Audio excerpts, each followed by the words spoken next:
Sister குஷியா இருக்கிறீங்களா? ஓம் சாந்தி brother, பிஸியா இருக்கேன். ஓகே. எல்லா கிறிஸ்தவ சகோதர சகோதரிகளும் குஷியா இருக்கிறீங்களா? மற்ற மதத்தினரும் பார்க்க வந்திருப்பீங்க. எல்லாரும் குஷியா இருக்கிறீங்களா?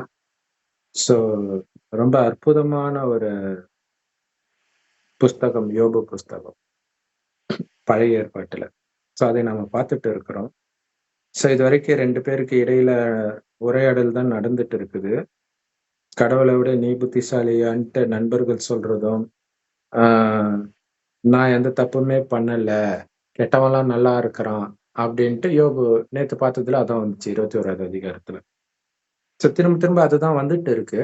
பட் அந்த பேச்சில அப்படியே ஞான ரத்தினங்கள் கொஞ்சம் கொஞ்சம் அப்படி அப்படியே வெளிப்படும். ஸோ அதை நாம எடுக்க போறோம். இன்னைக்கு வந்து யோபு 22வது அத்தியாயம் பார்க்கிறோம் சிஸ்டர். ஸோ அதை படிங்க. அப்பொழுது தேமானியனான எலிப்பாஸ் பிரதியுத்தரமாக, ஒரு மனுஷன் விவேகியாய் இருந்து தனக்குத்தான் பிரயோஜனமாய் இருக்கிறதினால் தேவனுக்கு பிரயோஜனமாய் இருப்பானோ? நீர் நீதிமானாய் இருப்பதினால் சர்வ வல்லவருக்கு நன்மை உண்டாகுமோ? நீர் உம்முடைய வழிகளை உத்தமமாக்குகிறது அவருக்கு ஆதாயமாய் இருக்குமோ? அவர் உமக்கு பயந்து உம்மோடே வழக்காடி உம்மோடே நியாயத்துக்கு வருவாரோ? உம்முடைய பொல்லாப்பு பெரியதும் உம்முடைய அக்கிரமங்கள் முடிவில்லாதவைகளுமாய் இருக்கிறதல்லவோ? நேருங்க சிஸ்டர். ஸோ இதுல என்ன சொல்ல வராங்க அப்படின்னா, இதுல ஒரு பெரிய ரகசியமும் இருக்குது. என்ன ரகசியம்னா, இப்ப நம்ம சொல்றோம் இல்ல, இறைவனுடைய நிறைய மதத்துல சொல்லுவாங்க, எங்க கிறிஸ்தவர்களுக்கு மட்டும்தான் சொர்க்கம், முஸ்லிம்களுக்கு மட்டும்தான் சொர்க்கம், நியாய தீர்ப்பு நாளும் எங்களுக்கு தான் அப்படிலாம் சொல்லுவாங்க. எதை வச்சு சொல்றீங்க? ஏன்னா நாங்க நல்லவங்களா இருக்கிறோம். இதனால கடவுளுக்கு ஏதாவது நன்மை இருக்குதா அப்படின்னு இவர் கேட்கிறார். நீங்க ஏசப்பா ஏசப்பான்னு சொல்றதுனாலயோ 5 வேளை தொழுகை பண்றதுனாலயோ கடவுளுக்கு ஏதாவது நன்மை இருக்குதா? சரி, அப்ப பிரம்மகுமாரிகள் மூலமாக மட்டும் கடவுளுக்கு நன்மை இருக்குதா அப்படின்னா, கடவுள் கொடுக்கிற ஞானமே பாத்தீங்கன்னா இந்த 5000 வருட காலச்சக்கரத்தில் சொர்க்கமாக ஆரம்பத்தில் இருந்ததுதான் இன்னைக்கு நரகம் ஆயிடுச்சு. இதை மீண்டும் சொர்க்கமாக்குறதுக்கு தான் அவர் வர்றார்.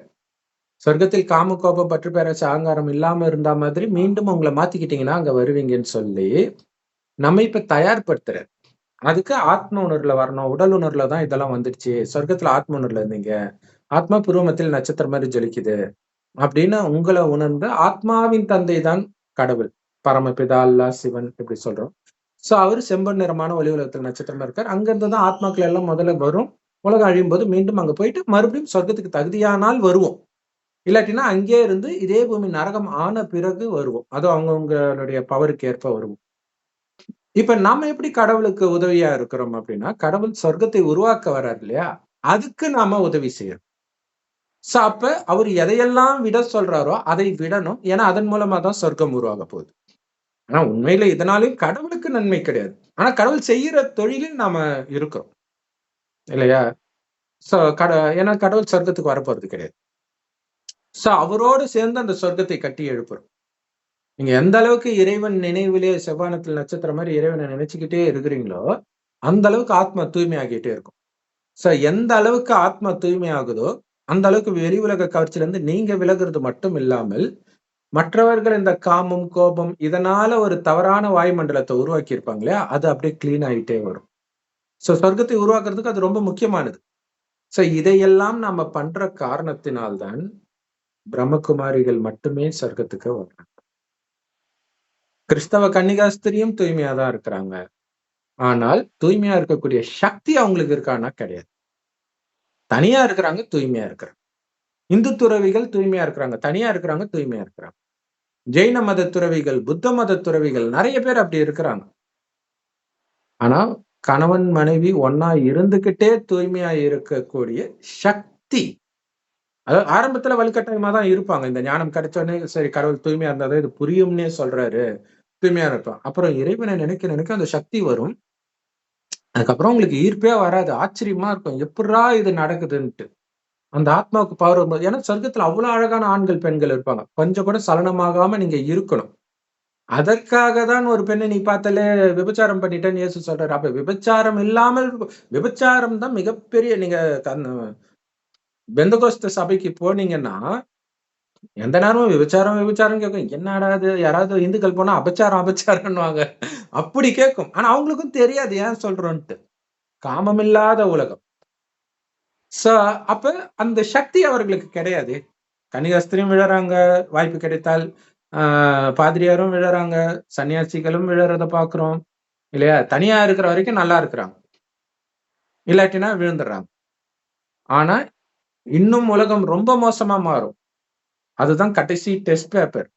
அந்த நேரத்துல நீங்க கொஞ்சம் கூட விழாம இருக்கிறீங்களான்னு வைக்கிற டெஸ்ட் பேப்பர் தான் ராமர் வந்து சீதைய நெருப்புல நடக்க சொல்றது.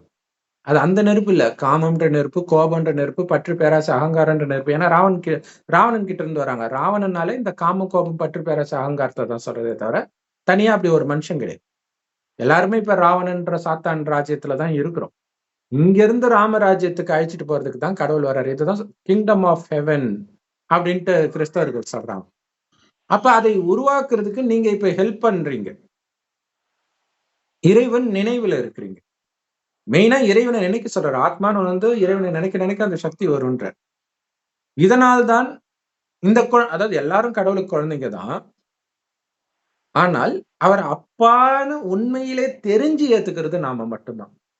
அவங்க அப்பா அப்பான்னு கிறிஸ்தவர்கள் ஏசப்பான்னு இல்ல சொல்லிட்டு இருக்கிறாங்க. யார் அப்பானே தெரியல. இல்லையா? சோ பரமபிதா தான் கடவுள். சிவபெருமான் தான் கடவுள். அதனாலதான் லிங்க ரூபத்துல ஜோதி ரூபத்தை வழிபடுறாங்க. மனித உடல் கொண்ட யாரும் கடவுள் கிடையாது.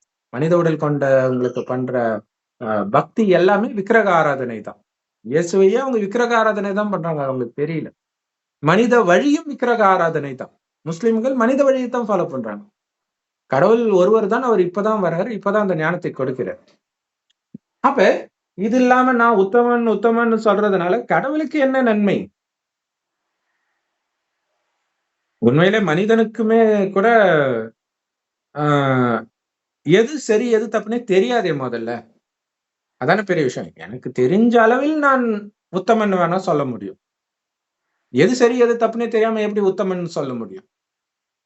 இப்ப சொல்றாரு காமம் தப்புன்றாரு, கோபப்படுறது தப்புன்றாரு. இவர் இது வரைக்கும் கோபப்பட்டதே இல்லைன்னா இந்த மாதிரி வார்த்தை வருமா? யோபு திட்டுறாருல, கடவுளே திட்டுறாரு. என் நண்பர்களுடைய பிள்ளைங்க கண்ணெல்லாம் நொல்லையா போகணுன்றாரு. இது திடீர்னு வருமா இந்த வார்த்தையெல்லாம்? ஏற்கனவே மைண்ட்ல பழக்கமானாதானே வரும். அப்ப இதெல்லாம் அவங்களுக்கு தெரியல. அதனால நீயா நீதிமான் சொல்லிக்கிறதுனால அவருக்கு ஆனா இதுல தவறான ஒரு விஷயத்த போதிக்கிறாங்க. என்ன போதிக்கிறாங்கன்னா, நீ நல்லவனா இருந்தாலும் கெட்டவனா இருந்தாலும் கடவுளுக்கு யூஸ் இல்ல, அவர் என்ன வேணாலும் பண்ணுவாருன்ற மாதிரி அர்த்தத்துக்கு வருது இது. அது அப்படி கிடையாது. அடுத்தது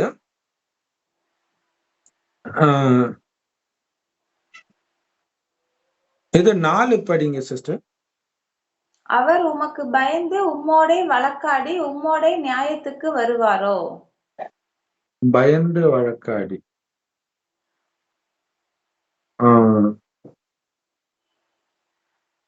அடுத்தது 5வது. உம்முடைய பொல்லாப்பு பெரியதும் உம்முடைய அக்கிரமங்கள் முடிவில்லாததைகளுமாய் இருக்கிறதல்லவோ? சூப்பர். கரெக்ட். அவ வா வான்னு நீ கூப்பிட்டனா, நீ கூப்பிட்ட உடனே அவர் வந்துருவாரா? அது சூப்பர் லைன் அது. 4வது படிங்களா மறுபடியும்? அவர் உமக்கு பயந்து உம்மோடே வழக்காடி உம்மோடே நியாயத்துக்கு வருவாரோ? இதுல இன்னொரு முக்கியமான விஷயம்னா, ஒட்டுமொத்த பைபிளையும் பொய்ன்னு சொல்ற லைன் இது. ஏன்னா இதுக்கு முன்னாடி வரும். எஸ்ராவோ ஏதோ ஒரு தீர்க்கதரிசி. அவர் என்ன பண்ணுவாரு, மற்ற தீர்க்கதரிசிகள்லாம் பொய், அவங்க கர்த்தரை வழிபடல, பாகால வழிபடுறாங்க அப்படிங்கிறத நிரூபிக்கணும்ன்றதுக்காக என்ன பண்ணுவாங்க, ஒரு மாட்டை நல்லா வெட்டி ஒரு இடத்துல குவியலா குவிக்க சொல்லுவார். பள்ளத்தை தோண்டி குவிச்சிட்டு நல்லா தண்ணி ஊத்துங்க ஊத்துங்க ஊத்துங்க நல்லா ஊத்துங்க நல்லா ஊத்துங்க ஊத்திட்டு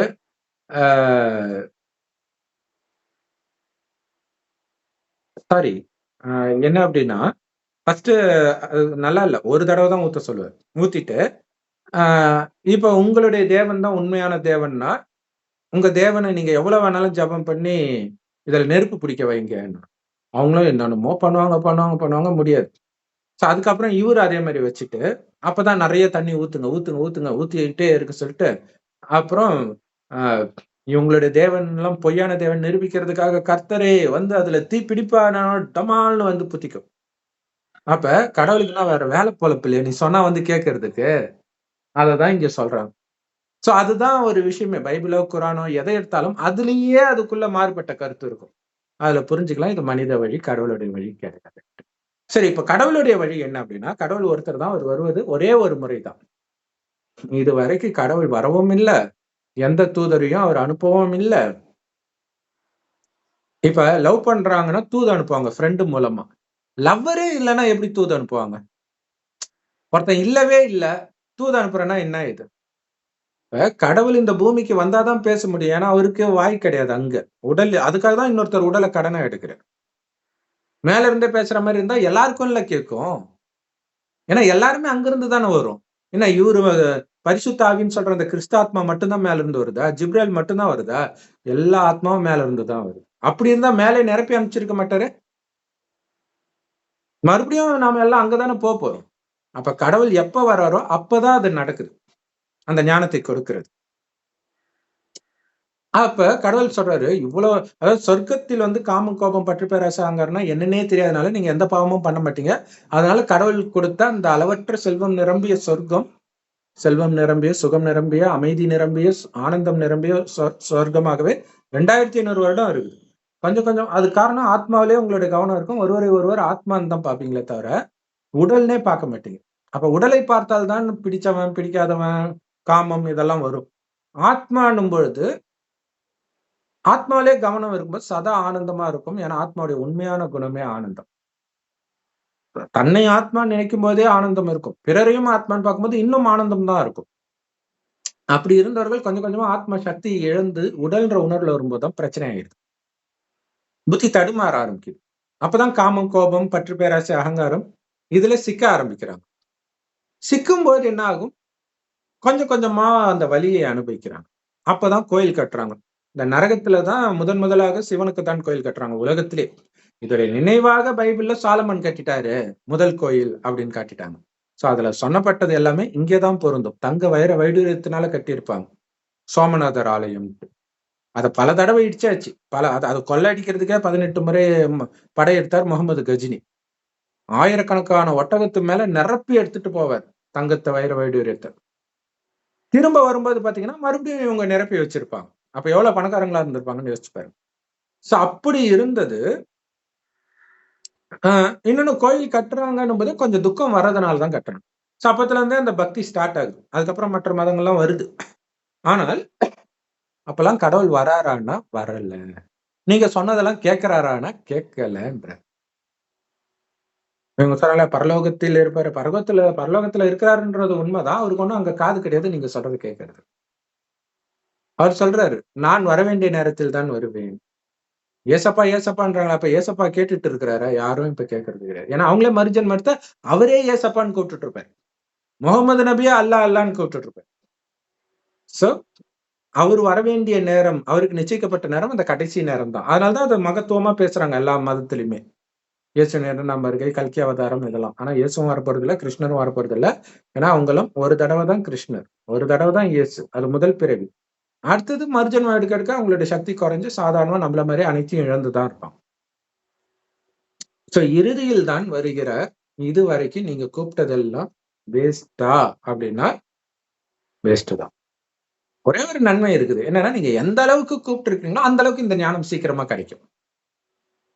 நீங்களும் புரிஞ்சுக்குவீங்க வந்திருக்கிறது கடவுள் தான்ட்டு.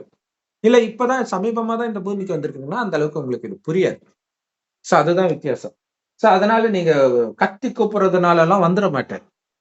இல்ல பிரேஸ் தி லார்ட் மகிமை இப்படியாடா பாடுவீங்க? ஷாக் அடிச்சு ஒரு ஒரு ஒரு பாட்டு ரொம்ப ஃபேமஸா இந்த Facebookல எல்லாம் பார்க்கலாம். 2 சகோதரிகள் பேசுவாங்க. கம்முனு கத்துவான், அலறி அடிச்சுட்டு ஓடி போய் விழுவான். அந்த மாதிரி கத்திட்டு இருப்பாங்க. அது அப்படியே எல்லா மொழியிலும் அதே மாதிரியே பேசுறது. யெகோவாவின் சாட்சிகள் மட்டும் அப்படி பேச மாட்டாங்க. அவங்க பேசுறதுல நம்ம தூங்கிடுவோம். அதனால பிரச்சனையே இருக்காது. இவங்களது தூங்க முடியாது. ஆனாலும் பேசுறது என்னன்னு புரியாது. அங்க கொஞ்சம் புரியும். ஆனா புரியுற அளவை விட பொறுமை சோதிக்கிற மாதிரி தூங்க வச்சிருவாங்க. 3 மணி நேரம். ஏற்கனவே ஒருத்தர் எழுதி கொடுத்ததை படிச்சுட்டு இருப்பாங்க. வேற எதுவுமே கிடையாது. அதேதான் படிக்கணும். ஒண்ணு விடாம. அப்படின்ட்டு அவங்களுக்கு ஒரு இது. சரி. சோ அதனால நீ கூப்பிட்ட மாத்துறதுக்கு வர்றதுக்கு நீ சொல்றதுக்கெல்லாம் அவர் என்ன பயந்தாங்கோ இல்லையா? இதே வார்த்தை இன்னொரு விஷயமும் இருக்கு. கடவுள் வராம இருக்கிறதுக்கும் அவர் என்ன பயந்தாங்கோ இல்லையா? வரார். இறுதியில வரார். அவருடைய நேரம் அப்பதான். அவர் வரமாட்டாரு, மகனை அனுப்பினார், தூதரை அனுப்பினார், தீர்க்கதரிசி அனுப்பினார், எதுவும் கிடையாது. அதாவது அவங்கவங்க பார்ட் மதத்தை உருவாக்கணும்னு இந்த நாடகத்துல நிச்சயிக்கப்பட்டிருக்குது. வராங்க, மதத்தை உருவாக்கிட்டு போயிடுறாங்க. அவ்வளவுதான். சோ அது சூப்பரான பாயிண்ட் அது. நீ கூப்பிட்ட வந்த உடனே உனக்கு நியாயத்தை சொல்லிடணுமா அப்படின்னு கேட்கிறேன். அடுத்தது ஒரு கேள்வி கேட்கிறாரு பாருங்க. 5வது அது படிங்க சிஸ்டர். உம்முடைய பொல்லாப்பு பெரியதும் உம்முடைய அக்கிரமங்கள் முடிவில்லாதவைகளுமாய் இருக்கிறதல்லவோ. கேட்கிறாரு பாரு. சோ இது வந்து யோபு கிட்ட நண்பன் பேசுற மாதிரி இருந்தாலும் இது யோபுன்னு இல்லை, எல்லாருக்கும் பொருந்துற ஒரு விஷயம்தான். எல்லார்கிட்டையும் கேட்கறதா நினைச்சுக்க வேண்டியதுதான். எல்லாருக்குமே இதே மாதிரி கஷ்டத்துல துடிப்பாங்கல்ல, அப்ப கேட்கணும். ஏண்டா உன்னுடைய பொல்லாப்பு சாதாரணமா இருந்ததா? உன் பாவத்துக்கு ஒரு முடிவு இருந்துச்சா? கரிமீன் இல்லாம எனக்குள்ள வாய்க்குள்ள எதுவுமே இறங்க. சர்ச்சுக்கு போவாங்க. சர்ச்சுக்கு சண்டே ஹாலிடே, ஹோலிடே, புனிதமான நாள். எந்த வேலையும் செய்யக்கூடாது. வேலை செஞ்சா அவனை கொன்னுலாம் இருக்கும். அது கொஞ்சம் எக்ஸ்ட்ரீமா போயிட்டாங்கன்னு வச்சுக்கோங்க. சரி, ஓகே. அது முடிச்சுட்டு அங்கேயே பிரியாணி சாப்பிட்டு வர்றது, அங்கேயே பாவத்தை செஞ்சுட்டு வேற வர்றது. சோ இந்த மாதிரி நீ பாவம் செஞ்சுட்டு நான் பாவமே பண்ணலைன்னா என்ன அர்த்தம்? ஒரு பேய் ஓட்டுறவங்க ஒரு வீடியோ இருக்கும், அருள்வாக்கு சுவாமிஜின்ட்டு அந்த சேனல்ல. அதுல முதல் பொண்டாட்டி இறந்து, அந்த பொண்டாட்டி இருக்கும்போதே வேற ஒருத்தவங்க கூட ஓடி போயிடுச்சு. அதுக்கப்புறம் இவர் இன்னொரு பொண்ணை கல்யாணம் பண்ணிருக்காரு. ஓடி போய் அது எப்படியோ இறந்துருச்சு, அவனுமே இறந்துட்டான். அது வந்து 2வது பொண்டாட்டிக்குள்ள பூந்துச்சு.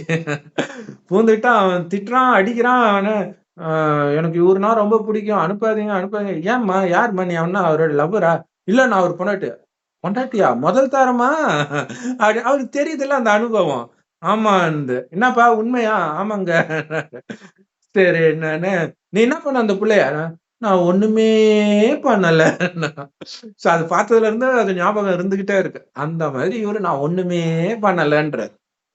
அதான் சொல்றாரு, ஏன்டா கொஞ்ச நெஞ்சம் பாவமா பண்ண, நீ பண்ணியா இல்லையான்னு எங்களுக்கே தெரியுதேன்றாரு. நண்பர்களுக்கு தெரியும்ல, கூட இருந்த நண்பர்களுக்கு தெரியும்ல நீ என்னென்ன பண்ணியிருக்கிறன்ட்டு.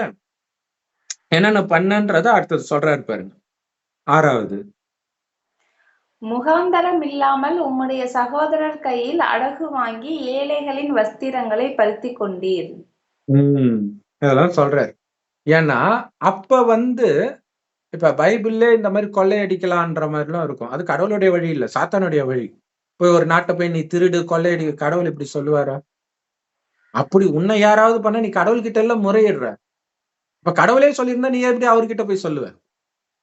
அப்ப என்ன ஆகுது, இவங்க நினைச்சுக்கிறாங்க அது அது என்னுடையது, என் வேலைக்காரன், நான் என்ன வேணாலும் பண்ணலாம். உன்னுடைய சகோதரனுடைய ஒண்ணு, அது பல அர்த்தத்துல வருது. சகோதரன்றது கூட பிறந்தவன் இல்லை, எல்லாருமே சகோதரன் தானே. அவன்கிட்ட இருந்தாலும் நீ கொள்ளை அடிச்சிருக்கிறியே.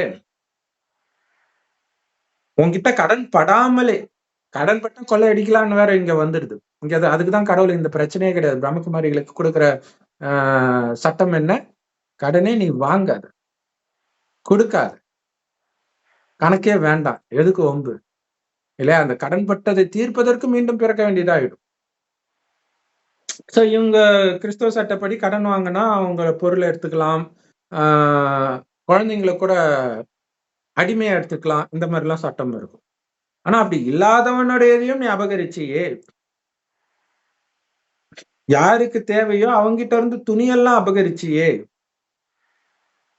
அப்படின்னு சொல்லப்படுது. சோ இந்த விஷயங்கள் எல்லாம் நான் எப்படா பண்ணேன் அப்படின்ட்டு யோபு கேட்கலாம்.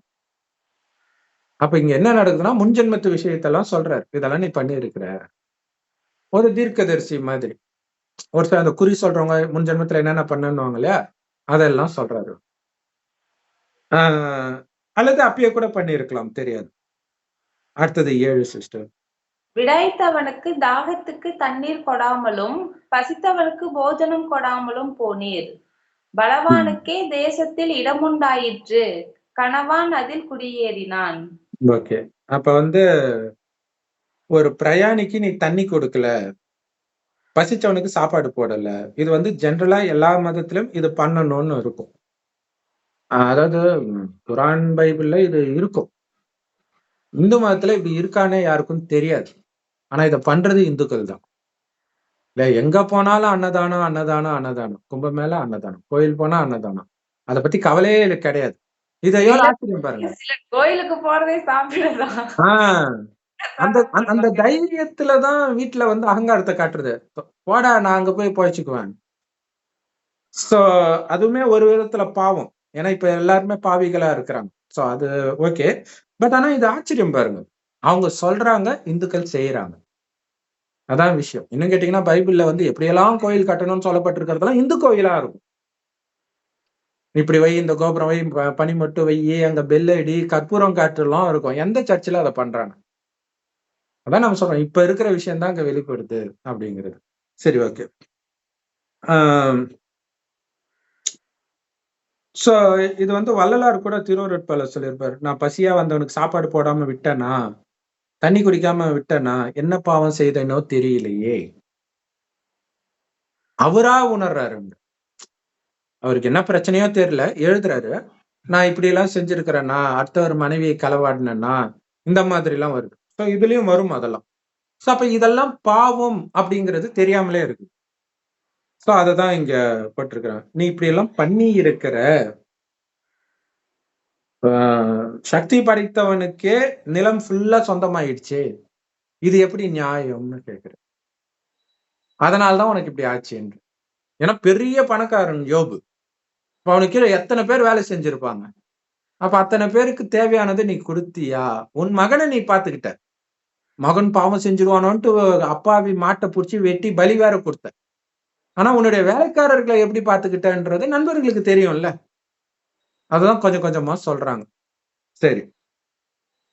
அதானா கரெக்ட் தான். ரொம்ப நான் எதுவுமே பண்ணலன்னு போது ஒரு டைமுக்கு அப்புறம் உண்மையை சொல்ல ஆரம்பிச்சிருவாங்க. நீ என்ன பண்ணன்ட்டு.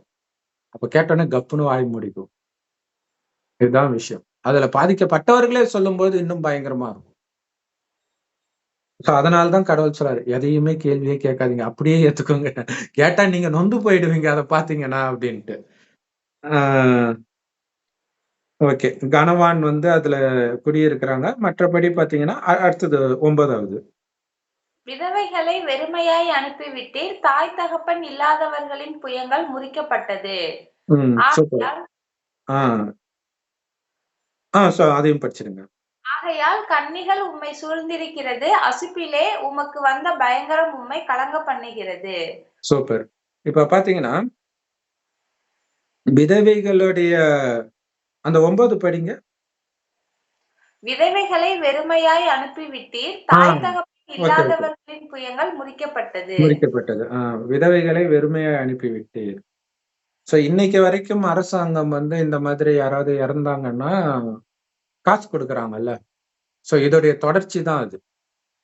திடீர்னு ஒரு பாதிப்பு வரும்போது அவங்களுக்கு எதையாவது கொடுக்கணும் அப்படின்னு. ஆனா நீ வந்து ஒரு ராஜாவா இருக்கும்போது அந்த மாதிரி பண்ணியிருக்கலாம். ஒரு நாட்டை பிடிக்கும்போது அதான் ஆக்சுவலா இது பைபிள்ல உள்ளதே தான் சொல்லுது. பைபிள்ல தான் அந்த மாதிரி போய் பிடிப்பாங்க. எல்லாரையும் ஆண்கள் எல்லாம் வெட்டுவாங்க. பெண்களை கத்தி வேற வச்சுக்குவாங்க. இதெல்லாம் பண்ணதுக்கு தண்டனை அடுத்தடுத்து காட்டுறாங்க. ஏன்னா இதான் நடக்குது. நீ இப்ப என்னதான் கடவுளே கடவுளேன்னாலும் நீ பண்ணது உன்னை விடாது, துரத்தும் அப்படிங்கிற கர்மா பிலாசபி தான் இங்க இருக்குது.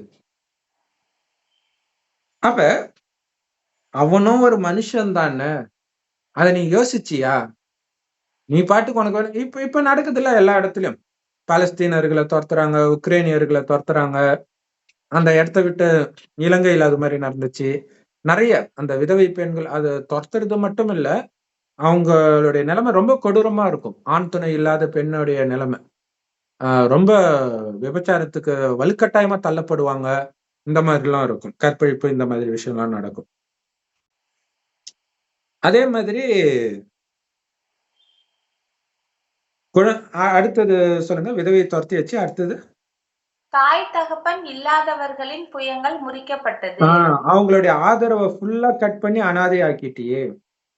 இன்னைக்கு பாலஸ்தீன்ல எத்தனை பேர் அனாதையா இருக்கிறாங்க இல்லையா?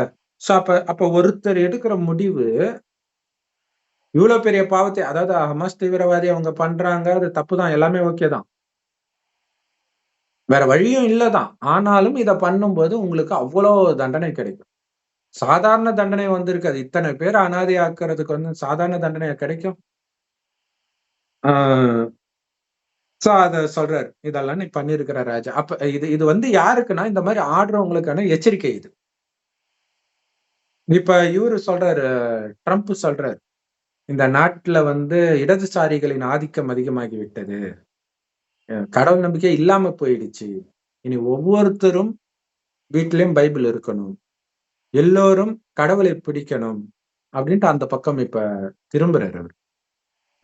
எப்பவுமே அவருக்கு இருக்கு, பட் இப்ப அதை இன்னும் ஃபோர்ஸா எடுத்துட்டு வர்றாரு. ஏன்னா அதை விட்டதுனாலதான் அமெரிக்காவுக்கு இந்த நிலைமை வந்துச்சு அப்படின்னு. பாருங்க, பைபிள்ல உள்ளது வருது பாருங்க, நீ கடவுளை விட்டதுனாலதான் இப்படி ஆச்சு அப்படிங்கறது சொல்றாரு. ஓகே, அப்ப ஏன் இப்ப உன் கால் வலையில மாட்டிக்கிட்டு இருக்குன்னா இதனாலதான் மாட்டியிருக்கு. உன்னால தப்பிக்க முடியல இல்லையா? திடீர்னு பயம் வருது இல்லையா? எல்லாத்துக்கும் இதுதான் காரணம் அப்படின்னு சொல்றாரு. இது ஆக்சுவலா பாத்தீங்கன்னா, ஒருவன் மரணப்படுக்கையில் அவனுக்குள்ள நடக்கிற விஷயம் இங்க 2 பேரா பேசுற மாதிரி காட்டப்படுது. தனக்குள்ளே நடக்கிற விஷயம்தான். நான் என்னென்ன பாவம் செஞ்சேன்னு மைண்ட் கேட்டுக்கிட்டே இருக்கும். நீ இதெல்லாம் பண்ண, இதெல்லாம் பண்ணன்னு சொல்லிக்கிட்டே இருக்கும் உங்க மனசு. இன்னொரு மனசு என்ன சொல்லும்? நான் இதுக்காக தானே பண்ணேன், இதுக்காக தானே பண்ணேன் அப்படின்னு சொல்லும். இதுதான் இங்க நடந்துட்டு இருக்குது. Okay sister. 11. நீர் பார்க்க கூடாதபடிக்கு இருள் வந்தது, ஜலப்பிரவாகம் உம்மை மூடுகிறது. தேவன் பரலோகத்தின் உன்னதங்களில் இருக்கிறார் அல்லவோ?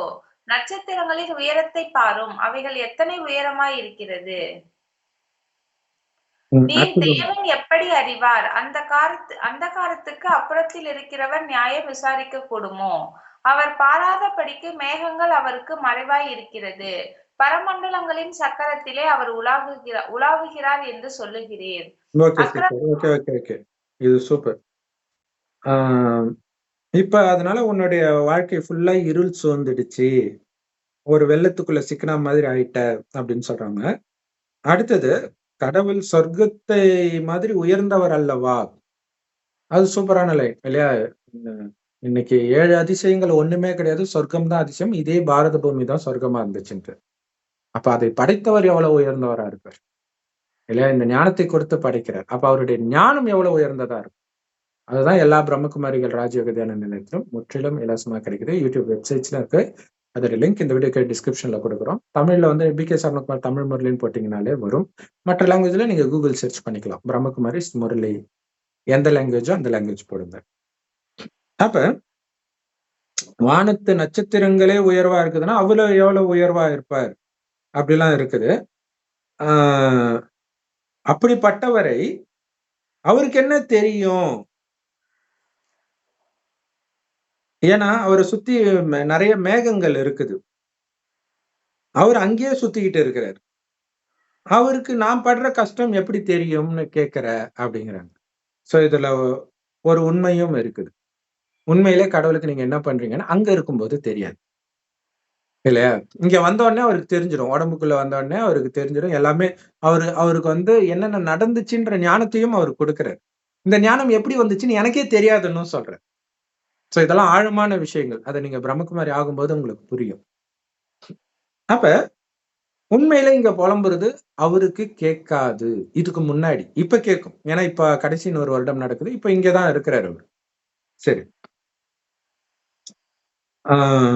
அடுத்தது 15ல இருந்து படிங்க சிஸ்டர். அக்கிரம மாந்தர் பூர்வத்தில் நடந்த மார்க்கத்தை கவனித்து பார்த்தீரோ? ஒரு நிமிஷம். சொர்க்கத்துல அவர் உலாவிட்டு இருக்கிறாரு அப்படின்றாங்க. சொர்க்கமே இதே பூமி தான். சோ அவர் இருக்கிற இடம் சொர்க்கம் கிடையாது, அவர் இருக்கிற இடம் பரலோகம்.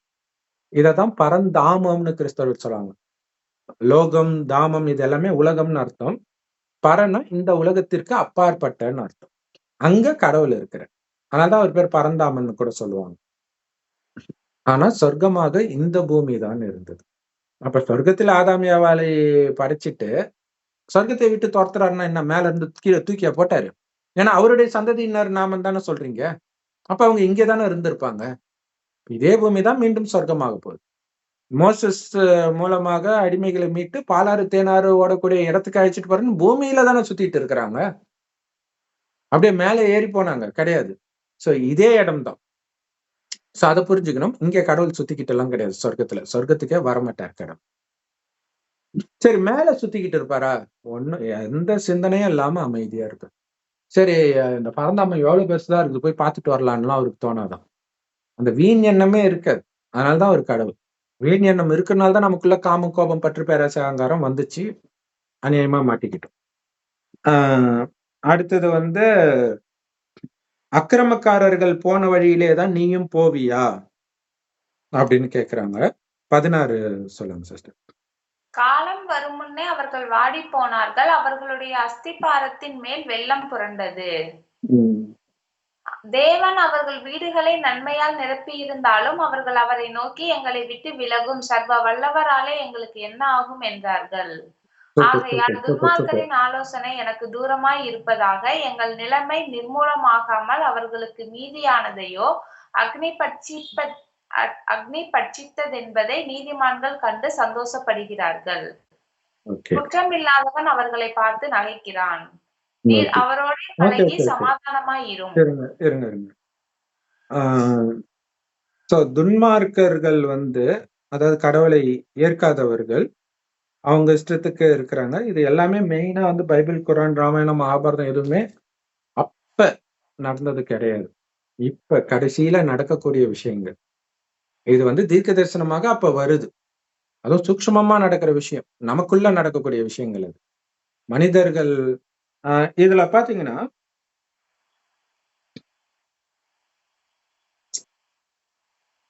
எல்லாம் கொடுத்திருந்தும் ஏதோ தானே அனைத்தும் பெற்றதாக சொல்றவங்க எல்லாம் இப்ப இருக்கிறவங்க தான். எல்லா நாஸ்திகர் ஃபேமஸானவர்கள் எல்லாம் நாஸ்திகர்கள் தானே இருக்கிறாங்க. சினிஃபீல்டா இருக்கட்டும், எதா வேணாலும் இருக்கட்டும். அப்ப என்னன்னா அவங்களுக்கு வந்து அதுதான் விநாச கால விபரீத புத்தின்னு இந்து மதத்துல சொல்லுவாங்க. அப்படி எல்லாம் என்னால ஆச்சுன்னு சொல்ல ஆரம்பிச்சுட்டாலே உலக அழிவு ஸ்டார்ட் ஆயிடுச்சுன்னு புரிஞ்சுக்கலாம். அந்த நேரத்துலதான் அவனுடைய புத்தி அப்படி வேலை செய்யும்ன்ற. சோ இந்த நேரத்தில் எல்லாம் கொடுத்தது பணக்கார குடும்பத்துல அவன் பிறந்திருப்பான் ஒண்ணு. அடுத்தது அப்படி இல்லாட்டினாலும் நல்லா படித்தவர்கள் குடும்பத்துல பிறப்பான். அவனுக்கு கற்பூர புத்தியா இருக்கும். டக்குன்னு படிக்கிறதா இருக்கட்டும் அல்லது எந்த துறையில போனாலும் டக்குன்னு ஷைன் ஆகி வருவான். ஆனா இவரு என்ன நினைச்சுக்காரு, என்னுடைய திறமையினால நான் எதுக்கு கடவுளை கும்பிடணும். கமல்ஹாசன் சொல்லுவாரு, அப்பாற்பட்ட சக்தி இருக்குதா இல்லையா? அதுக்கு கமலுடைய ஃப்ரெண்ட்ஸ் 2 பேர் பேசிக்கிட்டாங்களாம். ஆஸ்திகர் கேட்டாராம், அப்பாற்பட்ட சக்தி இருக்குதுன்னு, நம்மளுக்கு அப்பாற்பட்ட சக்தி ஒண்ணு இருக்குதுன்னு நம்புறீங்களா இல்லையா? அப்ப நாஸ்திகர் சொல்றான், கரண்ட் கூட தான் நமக்கு அப்பாற்பட்ட சக்தி, நம்ம என்ன அதை விழுந்து கும்பிட்டுட்டா இருக்கிறோம் அப்படின்ட்டு அவரும் சொன்னார். இது எவ்வளவு பிரில்லியண்டா இருக்குதுன்னு நானும் ஒரு காலத்துல இருந்தேன். அதுதான் கொடுமை.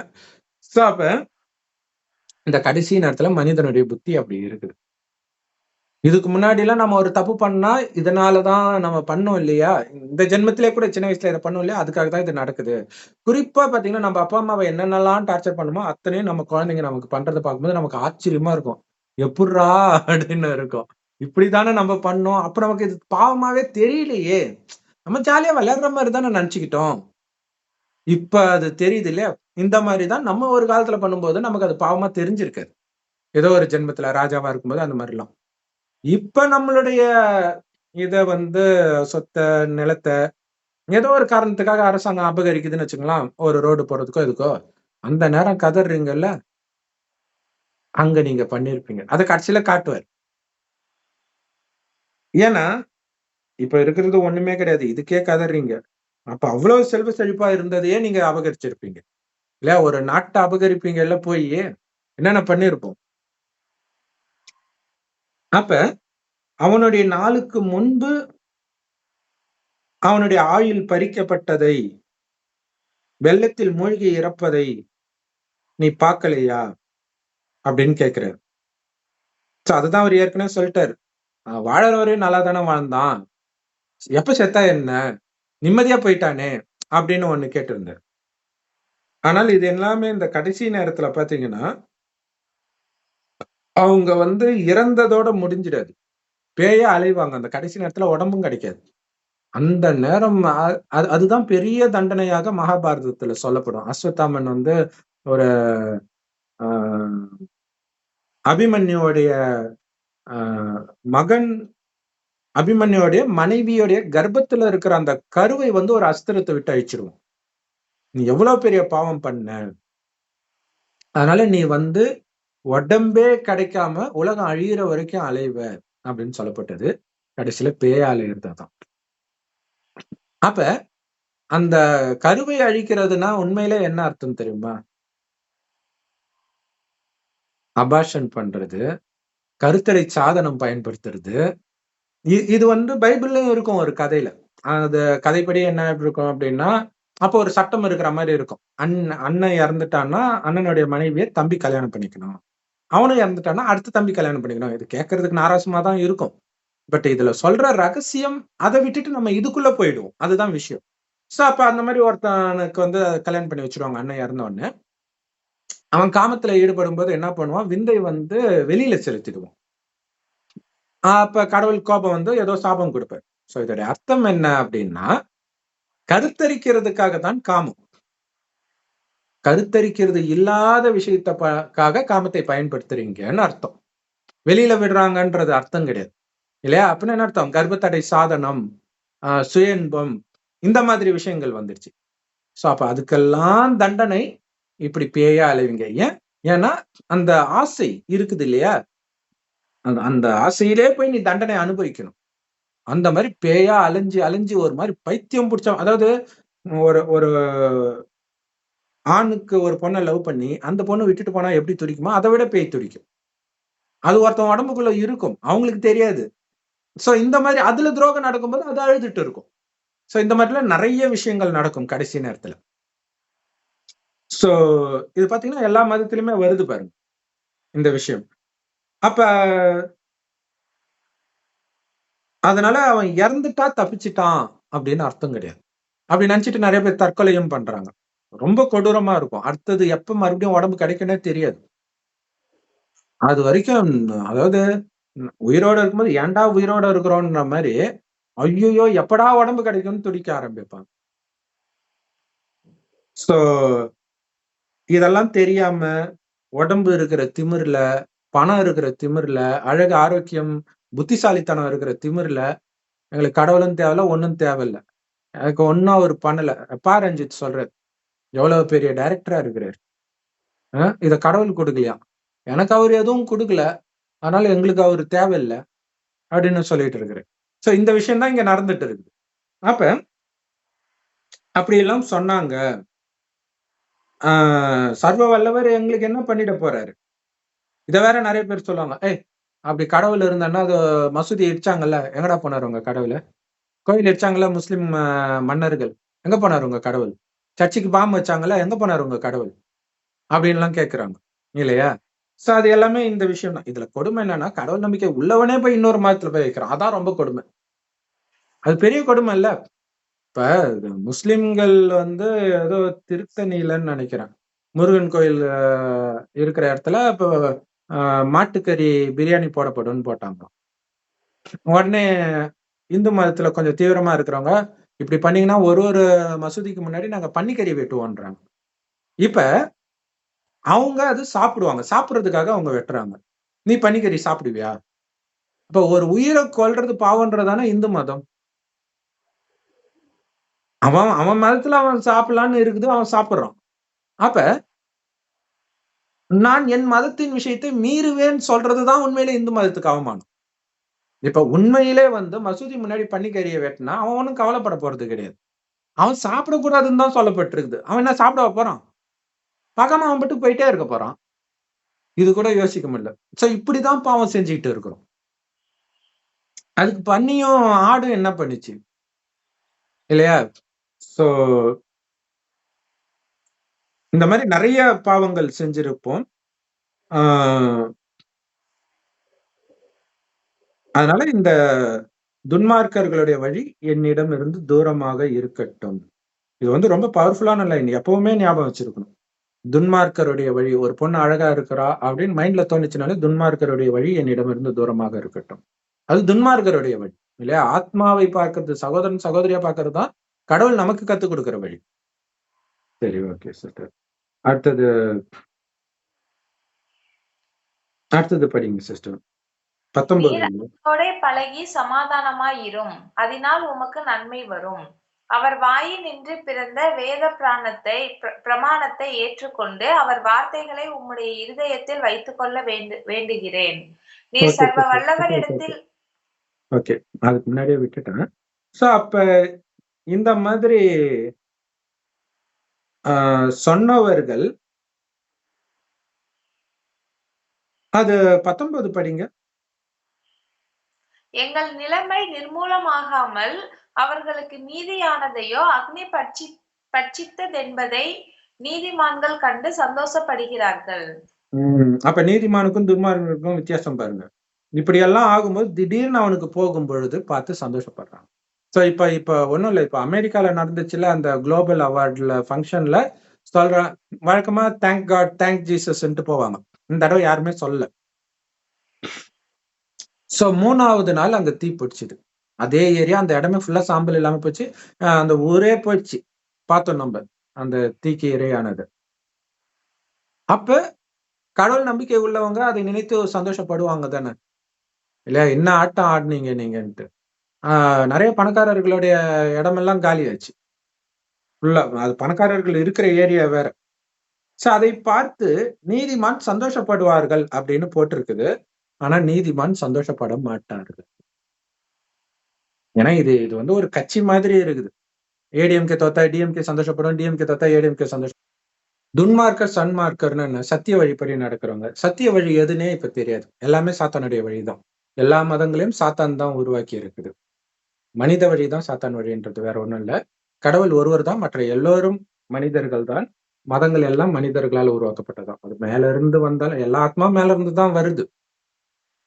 சோ ஸ்ட்ரைட்டா ஒருத்தர் உடம்புல பிரவேசிக்கும் போது பரிசுத்த ஆத்மான்றோம். நரகத்துல, சொர்க்கத்துல எல்லாருமே பரிசுத்த ஆத்மா தான். அதனாலதான் இந்துக்கள் அவங்கள கோயில் கட்டி கும்பிட்டுட்டு இருக்கிறாங்க. சரி, இப்ப சன்மார்க்கர்னா யாரு? சத்திய வழிப்படி, கடவுளுடைய வழிப்படி. கடவுள் ஒரு வயோதிகர் உடம்புல வந்து சொல்றாரு, ஆத்மான்னு உணர்ந்து என்னை நினைவு பண்ணிட்டே இருங்க, உங்கள மற்றவர்களை சகோதர ஆத்மான்னு பாருங்க, உடலை பார்க்காதீங்கன்ற. சோ அதுக்கு பயிற்சி பண்ணிக்கிட்டே இருக்கணும். இறைவனே நினைச்சுக்கிட்டே இருக்கணும். அப்பதான் ஆத்மாவுக்கு அந்த சக்தி வரும். வெளி உலக கவர்ச்சியில உடலின் பக்கம் புத்தி போகாம இருக்கும். இங்க விலகிதான் இருக்கிறோம் எல்லார்கிட்ட இருந்தும். ஆனாலும் அந்த மாதிரி தீக்கு இரையாகிறது, இந்த மாதிரி ஆகும்போது அவர்களுக்கு கருணையாக சக்தி கொடுப்போம். இந்த சக்தி கொடுக்கிறது அவங்களை வந்து பிரம்மகுமாரி சென்டர் பக்கம் இழுத்துட்டு போகும். சோ இப்ப கூட கும்பமேளால 30 பேர் இறந்தாங்களே, அங்கேயே பிரம்மகுமாரி ஸ்டால் இருக்குது. போகாம இவங்க பாட்டுக்கு மூழ்கி கூட இருக்கலாம். இப்ப அவங்களுக்கு நம்ம கொடுக்கிற சக்தி அந்த பக்கம் அழைச்சிட்டு போகும். இப்ப அவங்களுக்கு ஆத்மான்னு யாரும் சொல்ல தேவையில்ல, அவங்களே புரிஞ்சுக்குவாங்க. இறந்துட்டதுனால தெரியும் எல்லாமே. சோ அதனால சன்மார்க்கர்கள் இதை பார்த்து சந்தோஷப்பட மாட்டாங்க இல்லையா? கடவுளின் வழி கருணையின் வழி. ஒருத்தர் படுற கஷ்டத்தை பார்த்து சந்தோஷப்படுவாங்களா? ஆனா பைபிள் அப்படி போதிக்குது. பழைய ஏற்பாடு ஃபுல்லா அப்படிதான் போதிக்கும். புதிய ஏற்பாடு அப்படி இருக்காதுன்னு நினைக்கிறேன். பட் பழைய ஏற்பாடுல அப்படி இருக்குது. சரி, ஓகே.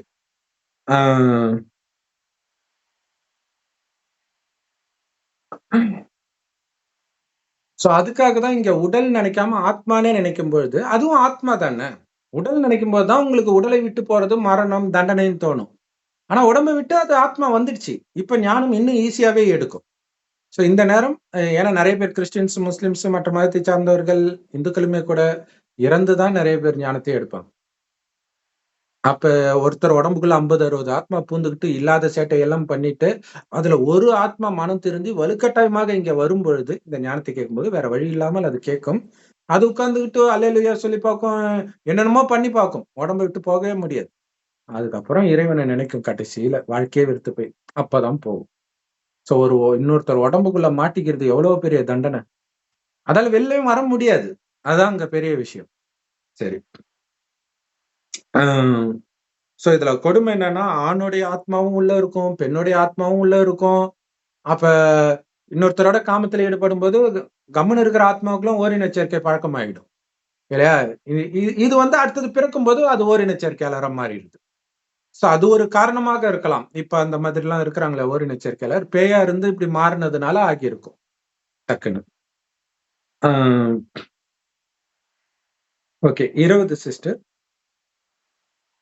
அதுதான் அவங்களுடைய பொருள் எல்லாம் நிர்மூலமாகி, தனக்கு ஒண்ணும் ஆகாத பொழுது இப்படி ஆகுறாங்க. அதைத்தான் இயேசு சொல்லுவாரு. அந்த மாரி இயற்கை சீற்றத்த பாருங்க. இதை பொய்ன்னு இயேசு சொல்லுவாரு அங்க. இந்த மாதிரி ஆகி இருக்குதே, அவங்க உங்களை விட பாவம் செய்தார்கள்ன்னு நினைக்காதீங்க.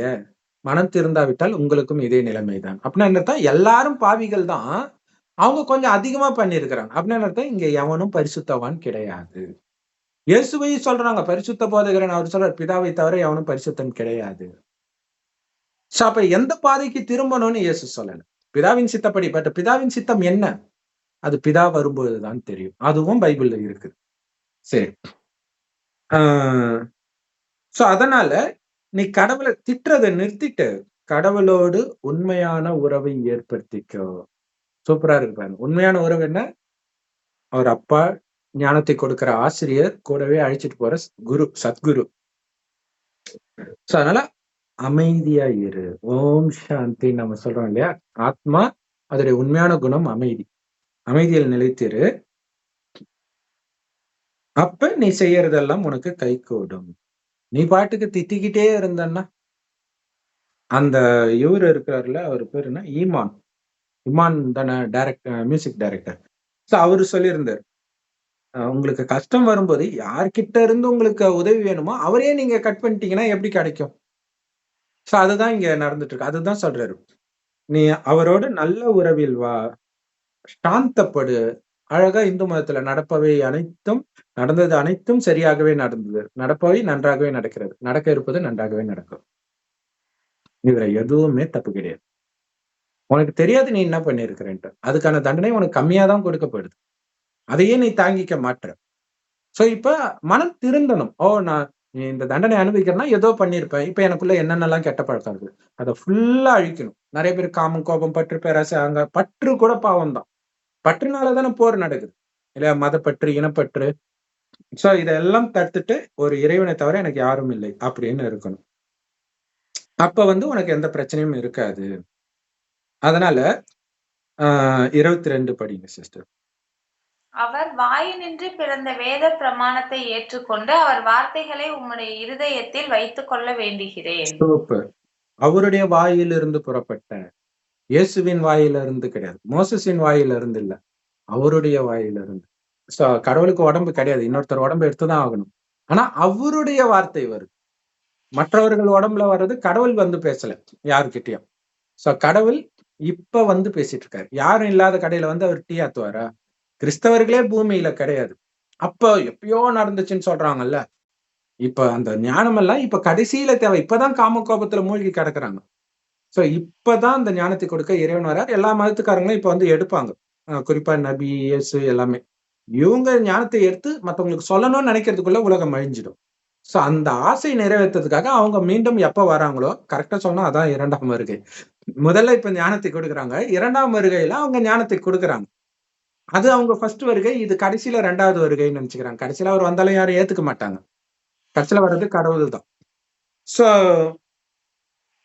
கடவுளுடைய ஞானத்தை அவர் வாயிலிருந்து நேரடியா அவர்கிட்ட இருந்து வரக்கூடிய ஞானத்தில் திருப்தி அடை.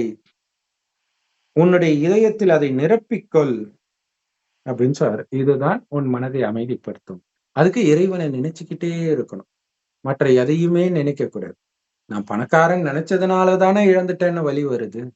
எனக்கு இவங்க எல்லாம் குழந்தைங்கன்னு நினைச்சதுனால தானே போயிட்டாங்கன்னு வலி வருது. ஆனா அந்த ஆத்மா எப்பவுமே இருக்குது. இதுக்கு முன்னாடி வேற யாருக்கோ குழந்தையா இருந்துச்சு. இப்பவும் வேற யாருக்கோ குழந்தையாகுது. கீதா சாரம். எல்லாத்துக்கும் சொல்யூஷன் வருது பாருங்க அதுல. அப்படி இல்லைன்னா இந்த மாதிரி புலம்பிட்டு இருக்கிற மாதிரி ஆயிடும். அதனால உன் இதயத்தில் அவருடைய வார்த்தையை நிரப்பிக்கொள். 23 சிஸ்டர். நீர் சர்வ வல்லவரிடத்தில் மனம் திரும்பினால் திரும்ப கட்டப்படுவீர். அக்கிரமத்தை உமது கூடாரத்துக்கு தூரமாக்குவீர். அப்பொழுது தூளை போல் இப்ப ஓகே, அடுத்ததும் படிச்சிருங்க. 24 படிச்சிருங்க. அப்பொழுது தூளை போல் பொன்னையும் ஆற்றுக்கற்களை போல் ஓப்பீரின் தங்கத்தையும் சேர்த்து வைப்பீர். அடுத்தது சர்வ வல்லவர் தாமே உமக்கு பசும்பொன்னும் உமக்கு சொக்க வெள்ளியுமாய் இருப்பார்.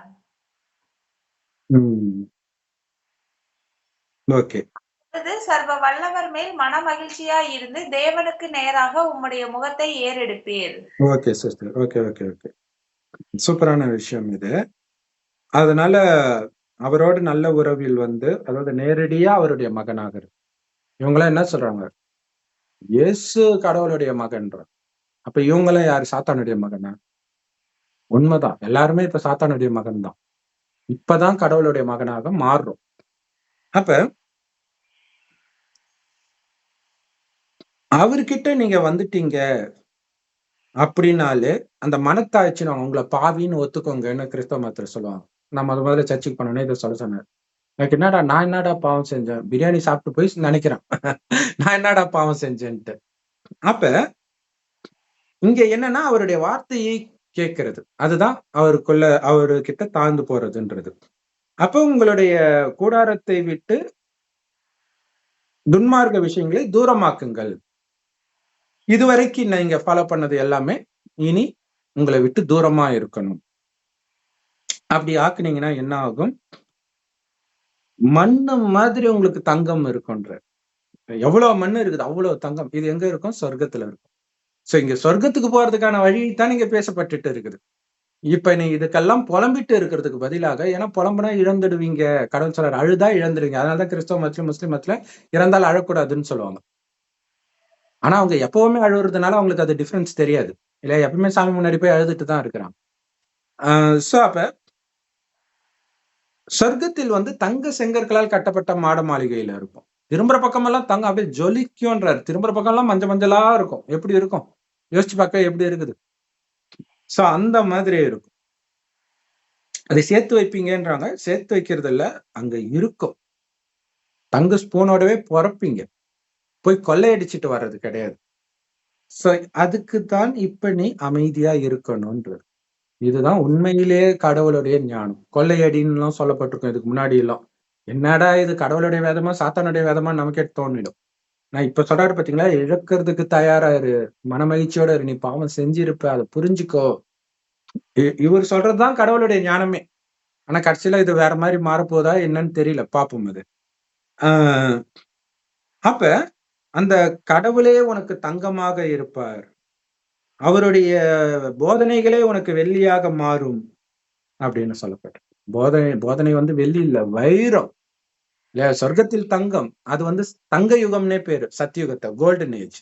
ஆனா இப்ப இந்த கடைசின்னு ஒரு வருடம் கடவுளோட வாழறோம் பாருங்க, இது வந்து வைர யுகம். கடைசின்னு ஒரு வருடம் டைமண்ட் ஏஜ். சோ அவருடைய ஒரு வார்த்தையும் வைரத்துக்கு நிகர் இப்ப கொடுத்துட்டு இருக்கிறார். பிரம்மகுமாரிகள் ஞானத்தை கேட்கும்போது இந்த மாதிரி கஷ்டப்பட்டு நம்ம ஞானத்தை தேட வேண்டிய அவசியம் இருக்கு. சோ இங்க இருக்கிறவங்க எல்லாருக்குமே புதுசா இருக்கும். என்னடா நம்ம இதுவரைக்கும் கேள்விப்பட்டதெல்லாம் கர்த்தர் உங்களை ஆசீர்வதிப்பாராக, ஆசீர்வாதம் உண்டாகட்டும், உண்டியல்ல காசு போடுங்க, அந்த அளவுக்கு ஆசீர்வாதம் வரும், இப்படி சொல்லித்தானே கேட்டிருக்கோம். இதெல்லாம் பைபிள்ல இருக்குதான்னு நிறைய பேருக்கு ஆச்சரியமா இருக்கும். ஏன்னா யாருமே இதை பத்தி பேசுறதே இல்லையே, இல்லையா? இப்ப கடவுளுடைய ஞானம் எதுவோ அதை பற்றி பேசுறதே இல்லை. சோ அதைத்தான் நாம இப்ப சொல்லிட்டு இருக்கிறோம். சோ அப்ப நீ வந்து கடவுளுடைய நினைவுல இருக்கும்போது ஆனந்தமாக இருப்பாய். சோ அந்த நினைவுன்றது இங்க கொடுக்கப்படல. அவருடைய வார்த்தையே அவரை நினைவு செய்ய சொல்றதுதான். நட்சத்திரம் மாதிரி நான் இருக்கிறேன், நீங்க புருவ மத்தியில நட்சத்திரம் மாதிரி இருக்கிறீங்க. ஒளிப்புள்ளியாகி ஒளிப்புள்ளியை நினைவு பண்ணிக்கிட்டே இருக்கணும், அப்பான்னு அன்பா. அது நினைக்க நினைக்க அந்த சந்தோஷம் வரும். அப்ப கடவுள் முன்னாடி தலை குனிஞ்சு நிக்க வேண்டிய அவசியம் கிடையாதுன்றதுதான் தலை நிமிர்ந்து நிற்பீங்கன்றார். ஏன்னா கடைசியில அந்த நீங்க செய்த பாவம் எல்லாம் காட்சியாக போட்டு காட்டப்படும் போது அப்படியே தலை குனிஞ்சு அப்படியே பச்சாதாபத்துல துட்டிப்போன்றார். சோ தலை நிமிர்ந்து ஆனந்தமா இருக்கணும் அப்படின்னா கடைசியில நீங்க என்ன பதவி அடைவீங்கன்னு போட்டு காட்டுறாரு. ஒரு டெஸ்ட் பேப்பர்ல நீங்க எப்படி கடந்தீர்கள்? யோபு மாதிரி புலம்பிட்டு இருந்தீங்களா, இல்ல சிரிச்ச முகத்தோட ராமர் மாதிரி நான் ஆண்டா என்ன, என் ராஜ்யத்தை என் தம்பி ஆண்டா என்னன்னு சிரிச்ச முகத்தோட கொடுத்துட்டு போனீங்களா? இல்ல நீ நாசமா போக கர்த்தர் அவன் காலை உடைப்பாராகன்னு கத்துனீங்களா? சோ நீங்க எந்த அளவுக்கு சாபம் இடுறீங்களோ அந்த அளவுக்கு நீங்க உங்களுக்கே சபிச்சுக்கிறீங்கன்னு அர்த்தம். சோ அதை புரிஞ்சுக்கணும். எதுவுமே என் இது கிடையாது. அப்படி ஒண்ணு அபகரிக்க வருது அப்படின்னாலே நான் பாவம் செஞ்சிருக்கேன். ஜெனரலாவே சொல்லுவாங்க கிராமத்துல எல்லாம், வீட்டுக்குள்ள பாம்பு, நல்ல பாம்பு எல்லாம் பூந்துச்சுனாலே பாவம் நிறைய இருக்குதுன்னு அர்த்தம் அப்படின்னு புரிஞ்சுக்கலாம். சரி.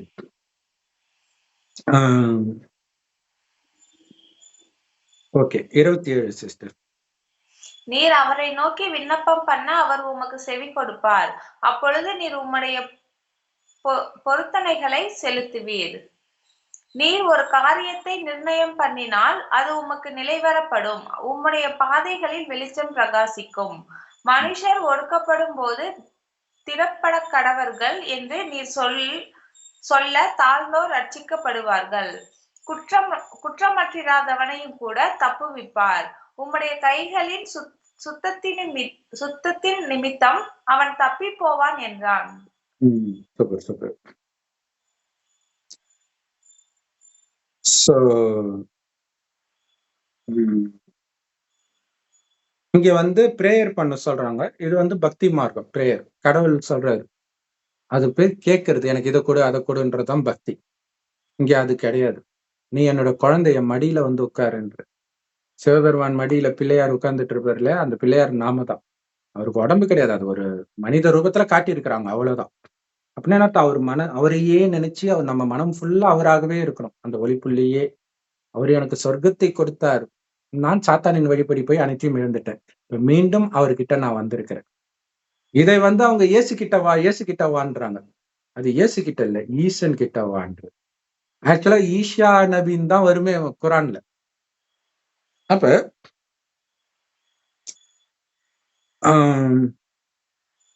அப்ப நீ என்னெல்லாம் வேண்டிக்கிட்டியோ, அதாவது இங்க பாருங்க, இதுதான் சூப்பரானது. அந்த 27 மறுபடியும் படிங்களாம். நீர் அவரை நோக்கி விண்ணப்பம் பண்ண அவர் உமக்கு செவி கொடுப்பார். அப்பொழுது நீர் உம்முடைய பொருத்தனைகளை செலுத்துவீர். இது பாத்தீங்கன்னா ஒரு லைன்ல முடிஞ்சிச்சு. ஆனா இதுல 5000 வருஷத்து விஷயம் இருக்குது. இது வரைக்கும் நீங்க வந்து தியானம், அதாவது பக்தி பண்ணீங்க, கடவுளை ஒவ்வொரு மதத்திலும் கூப்பிட்டீங்க. கடைசியில அவர் வரும்பொழுதுதான் அதற்கு பதில் கொடுக்குற மாதிரிதான் அவர் வர்றாரு. இப்ப அவருக்கு கொடுத்த பொருத்தனை, அதாவது சத்தியத்தை நிறைவேற்றுங்கன்ற. அப்ப சத்தியம் எப்ப அவர் வந்துதான் சத்தியம் வாங்குறார். தூய்மையா இருப்பேன்னு சொல்லு, காமத்தை விடுவேன், கோபம், பற்று, பேராசை, அகங்காரம், கரிமீன், நான் என்ற உணர்வு, நான் உடல்ன்ற உணர்வு எல்லாத்தையும் விட்டுடு. நான் ஆத்மா, என்னுடையவர் ஒரு சிவ பரமாத்மா, அவரை தான் அல்லா பரமபிதான்றோம், அவரை தவிர எனக்கு யாரும் இல்லைன்னு சத்தியம் பண்ணிட்டு அதன்படியே நட அப்படின்னு சொல்ற. அப்ப பாருங்க, இதுல 5000 வருஷம் ஞானம் இது இல்ல. இவ்வளவு நாள் கூப்பிட்ட வந்துட்டாரு, அவருக்கு சத்தியம் பண்ணதை ஃபாலோ பண்ண சொர்க்கம் கிடைச்சிடும், தங்கம் நிரம்பிய உலகம் கிடைச்சிடும். அவங்க என்ன நினைச்சுக்கிறாங்க, இப்பவே கிடைக்கும், இப்ப இழக்கிற நேரம் இல்லையா, இப்ப அடையிற நேரம் இல்லை, இழக்கிற நேரம். அதனாலதான் இயேசு சொல்றாரு, தோல்ல இருக்கிற ட்ரெஸ் கேட்டா இடுப்புல இருக்கிறதையும் கழட்டி கொடுத்துட்டு போ. இப்ப அவங்க கூட சண்டை போடுற நேரம் கிடையாது. ஒரு பொக்கிஷத்தை அள்ளிட்டு இருக்கிற இல்லையா, தங்க சுரங்கம், அவன் தகரத்தை கேட்கறான், துருப்புடிச்ச தகரத்தை கொடுத்துட்டு நீ பாட்டு போயிட்டே இரு, அவனுக்கு தெரியாது நீ எதை நோக்கி போயிட்டு இருக்கிறன்ட்டு. அடுத்தது சோ நினைத்ததெல்லாம் நடக்கும், உன்னுடைய வழியில் ஒளி வீசும் அப்படின்னு என்ன அர்த்தம், வெளிச்சத்துக்கு வந்துட்டோம். ஒரு விதத்துல இந்த இந்து மதத்துல பாத்தீங்கன்னா இதை வந்து பிரம்மாவின் பகல், பிரம்மாவின் இரவுன்னுவாங்க நரகத்தை, சொர்க்கத்தை பகல்னு. இப்ப இருட்டுல இருந்து இப்ப ஒளி வீசும், அதாவது இறைவனுடைய ஞானம் கிடைச்சிச்சு, அதுதான் அந்த ஒளி, சொர்க்கத்துக்கு போறதுக்கான வழி. அப்ப இந்த ஞானத்தை யாரு எடுப்பா, யாரு ரொம்ப தாழ்ந்து போயிருக்கிறாங்களோ அவங்கதான் எடுப்பாங்க. ஏன்னா எனக்கு எதுவுமே இல்லை, அனைத்தும் இறைவனுடையதுன்ட்டு அவரு நம்முடைய மனம், சொல், செயல், பொருள், உடல், ஆவி அனைத்தையும் இறைவனுடைய சேவையில பயன்படுத்துறது. ஒரு கோடீஸ்வரம் பண்ணுவானா, பண்ண மாட்டான், பிசினஸ் விட்டு வரமாட்டான். ஆனா ஏழைகள் தன்னை அப்படியே அர்ப்பணிப்பாங்க. அப்படி இருக்கக்கூடிய கீழாக இருப்பவர்களைத்தான் கடவுள் உயர்த்துகிறார். அதனாலதான் அவரை வந்து ஏழை பங்காளன் அப்படின்ட்டு பிரம்மகுமாரிகள்ல கடவுள் சொல்லுவாரு. இதுல என்ன போட்டிருக்கு சிஸ்டர் 29? மனுஷர் ஒடுக்கப்படும் போது திடப்பட கடவர்கள் என்று நீ சொல்ல தாழ்ந்தோர் ரட்சிக்கப்படுவார்கள். அவர் வந்து பாவிகளின் இரட்சகர் அப்படின்றாங்க இல்லையா, பாவிகளின் இரட்சகர் அல்லது தாழ்ந்தவரின் இரட்சகர் அல்லது ஏழையின் இரட்சகர். ஏன்னா ஏழை தான் இந்த ஞானத்தை ஏத்துக்கிறாங்க. எல்லாரும் பாவிகள் தான், ஆனா இவங்க தான் அதை ஏத்துக்குவாங்க. ஏன்னா ஆல்ரெடி அனுபவிக்கிற கஷ்டம் அவங்களுக்கு தெரியும் இல்ல, சொல்ல தேவையில்ல, யாரும் பாவம் பண்ணாங்கன்னா அவங்களுக்கே தெரியும். அப்ப அப்படி இறைவனை நினைத்து நினைத்து யார் பாவத்திலிருந்து முற்றிலும் விலகுறாங்களோ, காமம், கோபம், அவர்கள் பாதுகாக்கப்படுவார்கள். உன்னுடைய கை சுத்தமானால், புத்தி சுத்தமானால் நீ விடுதலை அடைவாய். எங்க இருந்து? இந்த கலியுகத்துல இருந்து. துக்கம் நிரம்பிய உலகம் தான் கலியுகம். இது ஜெயிலு. இதுல இருந்து தப்பிச்சு சுகம் நிரம்பிய சொர்க்கத்துக்கு போகணும். இங்கேயே எனக்கு ஏசப்பா இதை கொடுத்தாரு அதை கொடுத்தாரு. ஜெயில உனக்கு எதை கொடுத்தா என்ன? இருக்கிறது ஜெயிலு. அடுத்தது புடுங்குவார். அப்ப நீ எல்லாரும் முன்னாடியும் எனக்கு இது கொடுத்தாரு அதை கொடுத்தாருன்னு தனியா போய் அழுதுட்டு இருப்பாங்க. ஏன்னா அழறதுக்கு அனுமதிக்க மாட்டாங்கல்ல அங்க. உங்களுக்கு நாங்க ஜெபம் பண்றோம் அப்படின்ட்டு அனுப்பிச்சிடுவாங்க. சோ இங்க ஜெபம் பண்ற வேலை கிடையாது. இறைவனை பிடிக்கிறது, இறைவனின் வழிபடி நடக்கிறது. சாரம் இவ்வளவுதான். உங்க ஆத்மான்னு பரமபிதாவை அப்பான்னு அன்பா நினைக்கணும். அவருடைய பேரு சிவன். அப்பாவை பேர் சொல்லி கூட மாட்டோம். அப்பான்னு தான் கூப்பிட போறீங்க. சோ பரமபிதான்னு நீங்க இப்ப அப்பான்னு அன்பா கூப்பிடுங்க. உங்க அப்பாவை பிதான்னு கூப்பிடுறீங்க, அப்பான்னு தானே கூப்பிடுறீங்க. சோ அப்பான்னு அன்பா கூப்பிடுங்க. ஒளியா இருக்கிற ஞானத்தை கொடுத்துட்டு இருக்கிறார் பிரம்மகுமாரி சென்டர் மூலமாக. தினம் தினம் அதை கேளுங்க. சரி, அப்படியே உங்களுக்கு கேட்க விருப்பம் இல்லாட்டினாலும் குறைஞ்சது அவரை நினைங்க, ஒளியா நினைங்க. நீங்க வழக்கமா என்ன பண்றீங்களோ அந்த நேரத்தில் கடவுளை ஒளியாக நினைங்க. கண்ணுக்கு தெரியாத நுட்பமான ஒளிப்புலி. சோ ஒரு நட்சத்திரம் மாதிரி நினைப்பேன். நீங்களும் அப்படித்தான் இருக்கிறீங்கன்னு நினைச்சுக்கோங்க. இந்த உடலை விட்டு புத்தம் புதிய அழகான ஆரோக்கியமான உடல், மிகப்பெரிய பணக்கார குடும்பத்தில் அற்புதமான உலகத்தில் துக்கத்தின் பேரடையாளமே இருக்காது. அங்க நீங்க அடைய போறீங்க. ஓம் சாந்தி. தேங்க்ஸ் ஃபார் வாட்சிங். ஓம் சாந்தி sister. Thank you, brother. Om Shanti.